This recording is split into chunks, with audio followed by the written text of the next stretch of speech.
Well, it's Friday, and you know what that means. That means, as you know, we have AEW Rampage.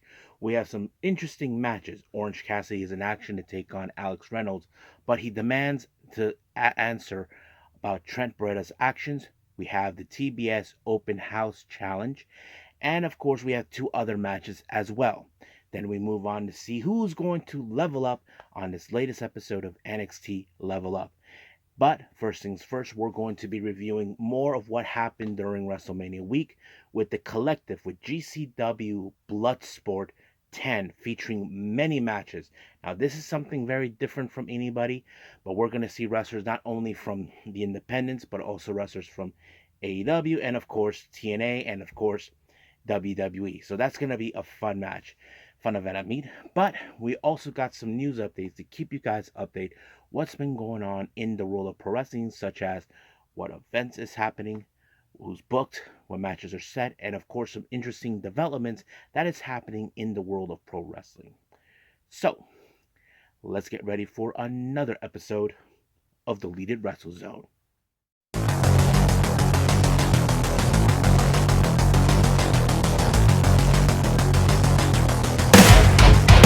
Are you ready? Get up, get up! Get up, get up! Get up, get up! Get up, get up! Get up, get up! Get up, get up! Welcome everybody to the Deleted Wrestle Zone, all things that is pro wrestling with AEW, NXT, New Japan Pro Wrestling, TNA, the National Wrestling Alliance, various promotions, wrestlers, matches, and championships. I am your host, Jay, right here. So, if you are new to the channel, welcome. This is a channel where we do a lot of pro wrestling reviews from various promotions, not only here in the United States, but also in Japan, Mexico, Canada, Europe, the UK, anywhere in the world where pro wrestling is not as big, but it continues to grow. We also do discussion videos, talk about various topics such as the wrestlers themselves, the promotions, factions, storylines, whatever we want to talk about. We also do some more news updates. If I'm unable to put it on this episode, I can put it on a separate video by itself. We also do real-timing news updates to keep you guys on alert if something interesting has happened in the world of pro wrestling that needs to be addressed.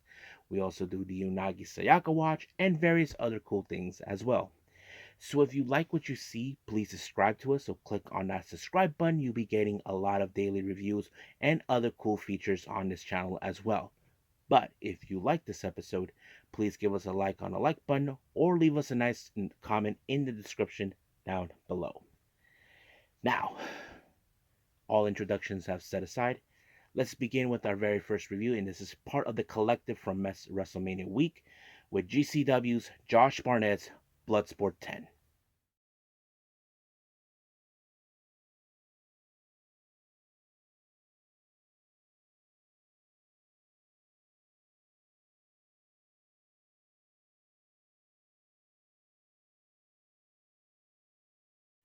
Okay, GCW's Josh Barnett's Bloodsport 10. This took place on April 4th. Now, our opening match, we have Akira, the Deaf Samurai, taking on Victor Benjamin, the gentleman, whatever. I forgot his call himself. Um, Many people considered in this match Akira the fan favorite, but unfortunately, that wasn't the case. Victor Benjamin was a bit more aggressive, but also tried to find a way to ensure that this match stays out of his reach. He tried to even leave Akira outside of the ring so he can win by a count out, but however it didn't work in his way. But the match ended when Victor Benjamin knocked him out, and the referee made this choice to call it, and the match went into favor with Victor Benjamin. However, Victor Benjamin asked for his hand, but Akira decided to give him the bird and walk away, which of course many fans were satisfied. Our next match, we have the most wanted, Nick Mennett taking on Speedball Mike Bailey. That's right. I thought this match was going to be interesting. Now, I did not know that Nick Mennett has Taekwondo background, but it did serve this purpose. You would have thought in some way this would be something off his comfort zone. But it did work out in his favor, and he was able to defeat Mike Bailey by applying the rear naked choke, and just like that, it was completely over. It was a very impressive match. I wouldn't be surprised if he decides to, of course, to be in, to do more of these type of events. But can't wait. Now our next two matches are part of the Bloodsport Women's Tournament for 2024, the semifinals. Our first match, we have the last year's champion, Lady Lindsay Snow. She takes on Lady Frost. Those who do know, Lady Frost and Victor Benjamin in real life are husband and wife. Lady Frost does have a bit of an MMA background. She's not like one of those fighters that you would think, oh, she is very popular. I just happen to follow her on her social media, and I think she's very impressive. But Lindsay Snow is, in my opinion, she is able to pick up the win since she is last year's winner. She applied a knee bar, forcing, of course, Lady Frost to tap, and just like that, she moves on to the finals. But as the question goes, will she win it again, become a back-to-back winner? Well, we'll find out until we see who her opponent is. Now, the next match involving in this tournament, we have the Kick Demon, Janai Kai, taking on the Problem, Marina Shafir. Now, you would think that this is going to be interesting because Janai Kai, as you know, she is a fantastic martial artist. Not to mention she does amazing kicks.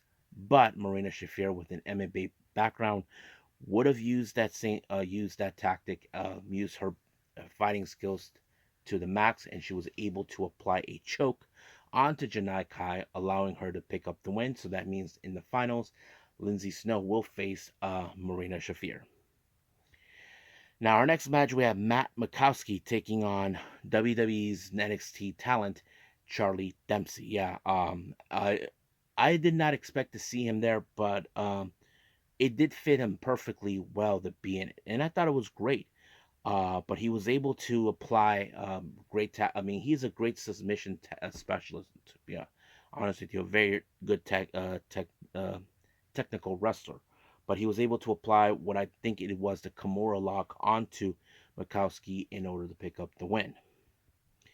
Next match, this was a very special match. If you're a Japanese wrestling fan, you know the Astronauts, consisting of Fuminori Ape and Takuya Nomura. Those two guys are known as the Astronauts, but these guys are never afraid to face each other. And of course, if you guys never seen them live, I think it's kind of interesting. People talk about their matches that they're not afraid to fight each other all the time. But the real question is who's going to have the upper hand. I mean, me, I'm a fan of Fuminori Abe, not gonna lie, but it was Nomura with the rear naked choke that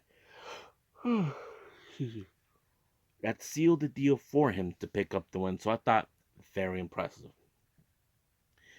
Now our next match we have Royce Isaacs. He takes on against Murder Grandpa Minoru Suzuki. Now you know Suzuki. He's a dangerous dude. There is a reason why he is, of course, one of Carl Gotch's um, students. He learned a lot about strong style, and that's why he's the king and all that.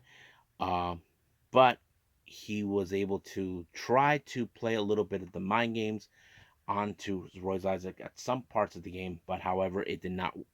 He decided to just knock him out, and just like that, he picked up the win. Our next match, we have Axel Tischer. You may remember him as part of Sanity, and of course Imperium, better known as Alexander Wolf. He takes on against Timothy Thatcher. Of course, Thatcher, he's one of those guys that I know he is a good technician. I mean, he talks about we've seen him all the time. This is, of course, Tischer's first appearance in Bloodsport, but it didn't do well for him because Thatcher's experience with the Fujiwara armbar was the one thing that was the deciding factor in this match, and just like that, it was over. Now, our next match, this is a battle of TNA versus WWE. We have Masha Slamovich being accompanied by Jordan Grace, and then, of course, we have Shayna Baszler being accompanied by Zoe Starks. This was a huge match that it was advertised. There were times where this match was split in half, where We had Masha supporters and, of course, Shayna's supporters. But however, Shayna was a beast in this match. Not to mention she forced this match to end by referee stoppage. I thought it was like gonna be crazy. So just like that, it was completely over. Shayna tried to shake hands with her, but it wasn't happening. But that's how it ends. Now, the finals of the Bloodsport Women's Tournament, Marina Shafir versus Lindsay Snow. This was a very tough battle for both these ladies. Now, I said it before last year, Lindsay Snow was last year's champion, but Marina Shafir, she has proven how dominant she can be. I wasn't too sure how this was going to be, but however, this match ended in a knockout when Marina Shafir knocked Lindsay Snow out of the ring, and just like that, it was over. She is this year's tournament winner. Now, our next match, we have Johnny Bloodsport, or as we know him, Johnny TV, Johnny Multiple, Nanji Mundo, or just Johnny Multiple, as we people some call him, against Josh Barnett. You know this was going to be a good match. Uh, but of course, I had that distinct feeling in part of me that believed that Josh Barnett will walk out as the winner, which he did when he knocked Johnny Bloodsport out, and just like that, it was over. So I thought it was a very impressive event. So I think it was pretty good. I like this event. So I would give it, from me as a fan, possibly maybe an 8 out of 10. But that's just me. So that's pretty much it. So let's move on with our next review, and I believe it's going to be AEW Rampage.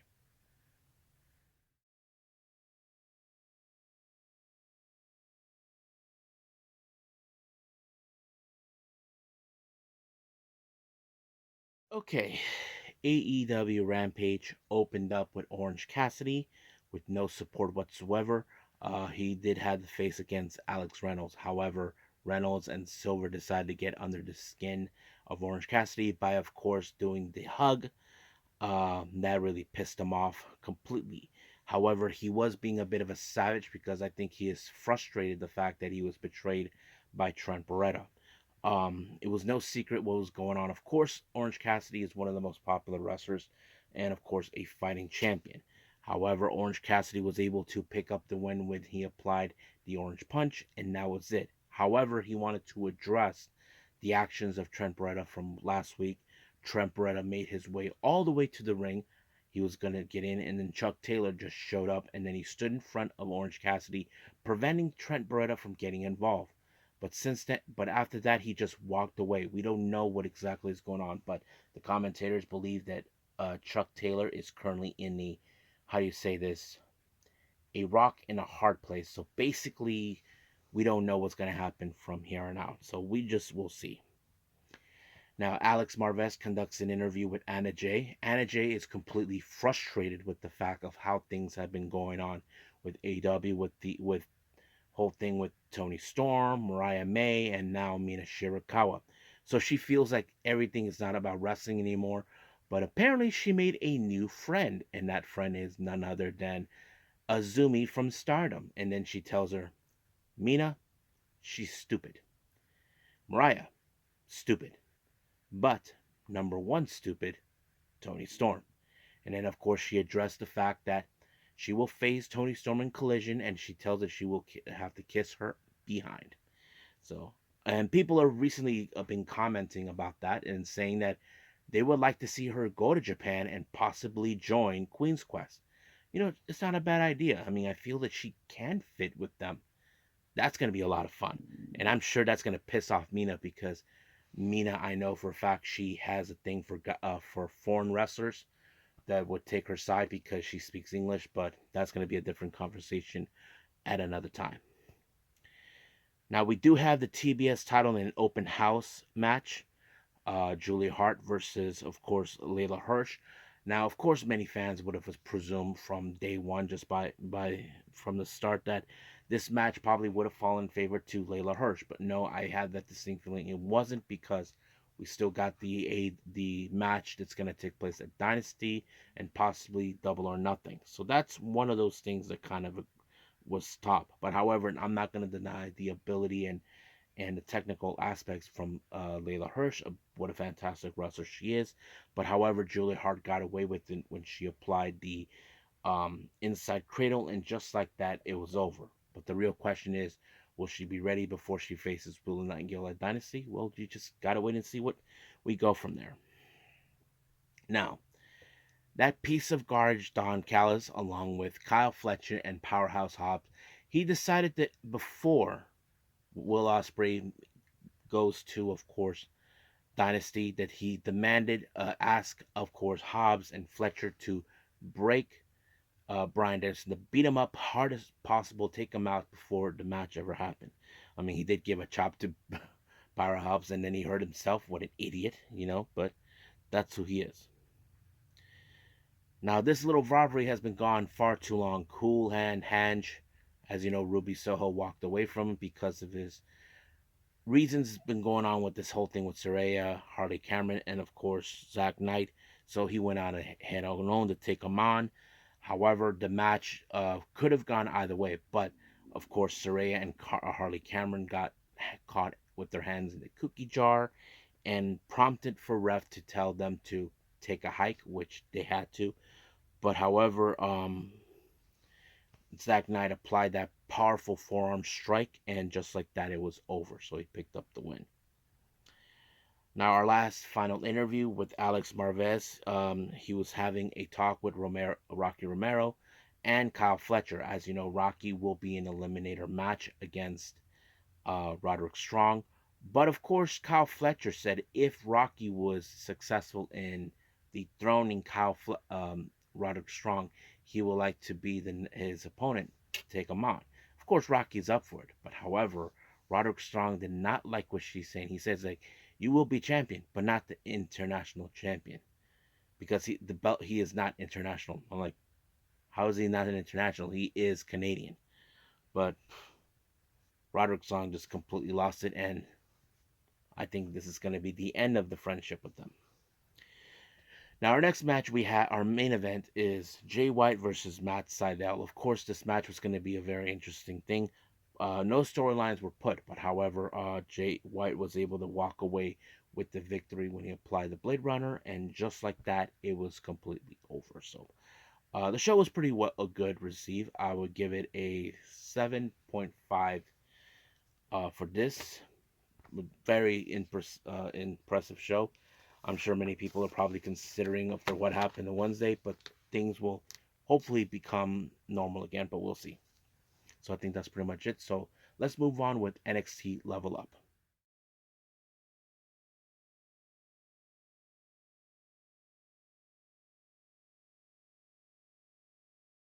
Okay, so who levels up on this latest episode of NXT Level Up? Let's find out. Our first match, we have Tavion Heights taking on Uriah Connors. You may know him as Brogan Finley when he changed his name. The match was pretty much decent. I'm not going to lie about that either. But however, Tavon Heights was one of those wrestlers that many people are starting to get behind. I feel he's the most improved. But however, there was a moment where Uriah Faber was trying to cut corners by grabbing on Tavon's hair to pull it off. But Tavon Heights was able to pick up the win when he applied a belly-to-belly suplex, and just like that, he wins. However, commentators did made it clear that he is currently 3-0. Basically, he has won 3 matches in a row. Now, I don't want to jinx it or anything, but I hope he continues on, and I'm sure there's going to be a very impressive future for him. So we'll see where that leads us. Now, Sarah, who conducted an interview with the newcomers Kendall Gray and Carly Bright. As you know, Carly Bright talked about Kendall Gray when they first met, where they talked. But however, they now know they have the contempt with Blair Davenport and Stevie Turner. So that match was next. However, one thing that was interesting is that the real question is, how will Stevie Turner and Blair Davenport will get along? However, they did put out the idea that these two know each other, that they met during the time in NXT UK, and so on and so on. I mean, that would have been the obvious choice.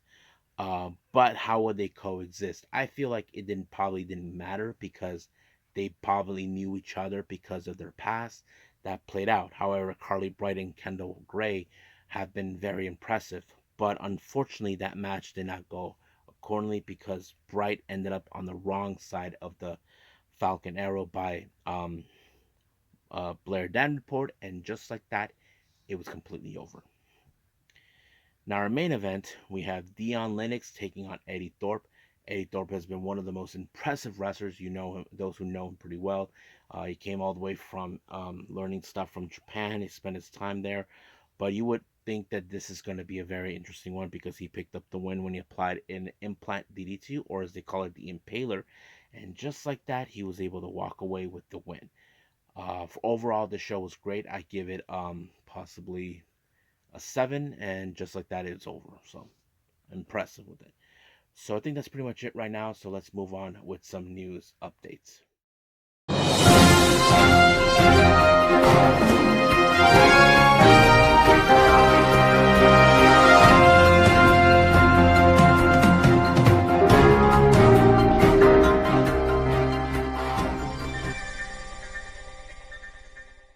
Okay, so welcome to our news update. So this is what we have for all of you. Let's begin with the GCW stuff. There's only 2 updates from that.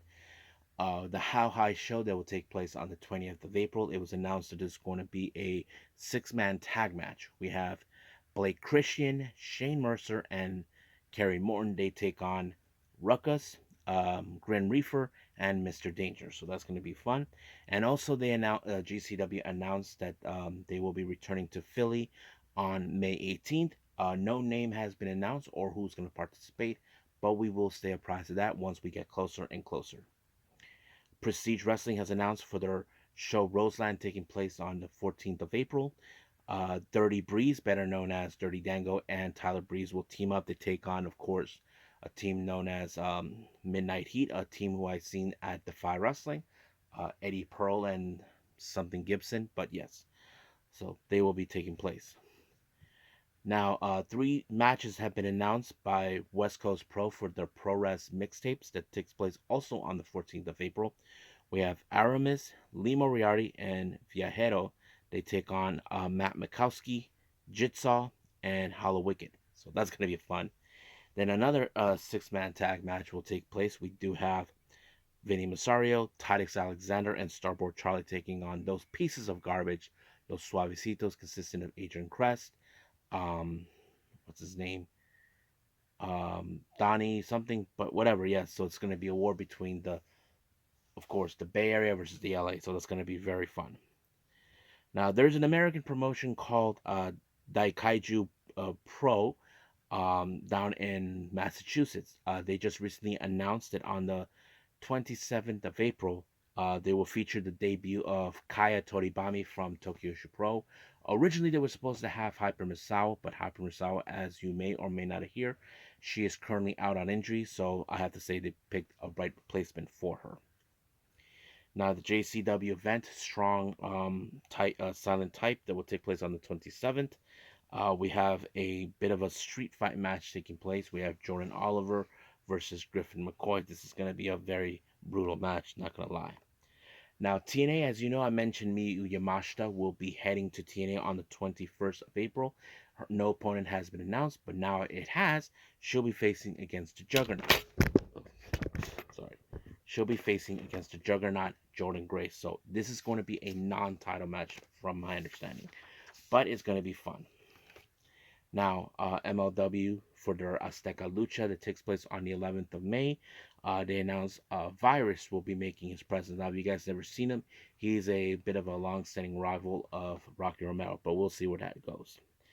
Now, as you know, we're in April. We're only 1 month away for the 4th annual Hana Kimura Memorial Show.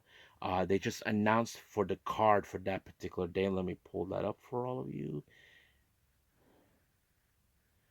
All right, here it is.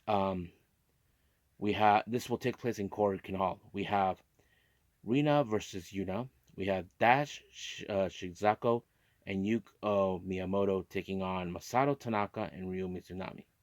We have Super Delphine, King Shiza, and Blackman Suri. They take on Aja Kong, Jeet Shinzaki, and Rai Kabjo. There's going to be a special battle royale, and then there is Veni, better formerly known as Asuka, will be in a match against a mystery opponent. And then we have Sayuri Nui, Shuri Konami taking on Shihiro Hashimoto, Miya Awad, and Miyuki Takase. They take on Suri, Miyu Momono, and Kairo Yoriyama. So that's going to be interesting to, of course, watch. So I'm looking forward to that. Now that's pretty much it for our promotions. Let's talk about developments. Gatoh Move has announced that for some personal reasons, the sisters Miya Yatsuba and Nonoka Sato will be taking a break. There's still no telling what it is. Now we don't know what's the personal reasons, but I hope things can work out for them. I really do enjoy watching them, and they're real fun to watch. Now, as you all saw at WrestleMania at night two, we saw the Undertaker made his appearance during that show. However, there was original plans they were going to have Stone Cold Steve Austin involved in this match. Fightful Select reports this, but however, due to some how to say financial agreements, it prevented that from happening. So that's when they decided to go with the Undertaker instead. So it makes perfect sense. Um, Meltzer was talking about the footage that took place in AEW Dynamite about the All In footage. Let me pull up what he had to say. As far as the Young Bucks went, it was Khan's idea, or at least management's idea, to do a segment while they want to move on from the Punk. They didn't. They were not negative about it. Their reaction was that they were heels doing wrestling stories. It's not what their idea, but they were not against doing their job as asked. The basic gist is they are given an assignment to try to do it to the best of their ability and happy with how it turned out. And they are the villains of television show, and they felt the role was garner heat to the tag match. They have personally moved on from Punk situation and felt weird that they had to go back to the past, but happy they tried to turn into helping out their feud with FTR. So basically, it's exactly what we thought. This was just telling the story and all that. It makes perfect sense. So I'm not gonna criticize on that. Last thing we're gonna give congratulations to Rocky Romero. He is now the VP of talent for New Japan. That's really great for him. He will be he'll be heading up the strong shows here in America, but also he will be doing dealings with other promotions and other companies as well. So that's very good for him. So I'm sure we're all going to see him more often. I'm sure many of the AW's fans are happy that he's involved. So that's pretty much okay. So I think that's pretty much it what we have for our news updates. So I think it's time to call it a day. Well, I hope everybody enjoys this episode. Coming up, we AEW Collision as the top of the priority, but however, I'm way behind of the collective shows that I haven't seen yet. Also, we just had the much recent Stardom show in Cork and Hall, the New Japan Strong show, Windy City Riot. There's a lot of things I haven't seen, so I may be behind on the collective, but I want to get certain ones out of the way as soon as possible. We'll see what happens. Also, I'm behind on Noah and All Japan, but we will see where that leads us from here on out. But for now, that's all I'm going to say, and hopefully for the best. So as of right now, I will see you guys at the next DWZ time, same DWZ channel. I must bid all of you adieu. So, goodbye, and have a nice day. Bang.